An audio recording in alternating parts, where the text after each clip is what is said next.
Pro M+M, pro Martina Smiloně. Posloucháte Country Radio a to je dobře. Než přejdu k nedávnému současnému zážitku, předešlu vzpomínku. Někdy v červnu 1958, před 660 lety, přišla mi doporučeným dopisem umístěnka k nástupu do zaměstnání. Stal jsem se učitelem na základní 8leté škole v Novém Kníně. Pobyl jsem tam skoro celé 3 roky. Za přáteli, které jsem tam získal, jezdím dodnes. Moji žáci, jimž jsem byl tím prvním rokem třídním, mě pořád zvou na své výroční srazy, což mě dojímá.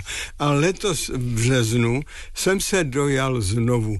To mě tamní Sokolové a jejich dramatický soubor pozvali na divadelní festival. Jehož první ročník se rozhodli uspořádat. Rádi jsme se tam s manželkou rozjeli, zvlášť když jsme měli shlédnout Líjavec z našeho cimrmanovského repertoáru. Měl jsem z toho trochu strach, ta hra je, myslím, z našich náročnějších, ale pár šikovných chlapíků z hostujícího spolku Zvonokaplička z Prosenické Lhoty mě překvapilo. Dá rozum, že příjemně, jinak bych tady o tom nemluvil. Ale abych upřesnil počet těch chlapíků, pojem pár znamená 7. S režisérem Pavlem Zuzkou 8. Hráli před zcela vyprodanou Novoknínskou Sokolovnou, mimochodem k jubilejnímu roku 120letého trvání dramatického souboru, na 2 válečné a 1 covidovou přestávku nehleďme, tedy moc pěkně opravenou a vylepšenou.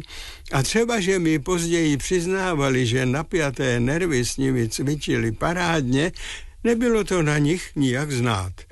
Viděl jsem už lecijaké pokusy popasovat se Smoljakov-Svěrákovskou originální dramatikou a většinou jsem občas potajmu raději zavíral obě oči. Tady to nebylo třeba a tak mé potěšení bylo hned několikeré. Dlouhý vděčný potlesk ho ještě zvýšil. Je dobré divadelně ochotničit. Je dobré i přes současné krize a válečné agrese fandit všemi možnými způsoby životu. Tak jako jsem před 660 roky musel při nástupu do prvního zaměstnání hledat zlatohorní historické město Nový Knín na mapě, letos mi přibylo povědomí o Prosenické Lhotě.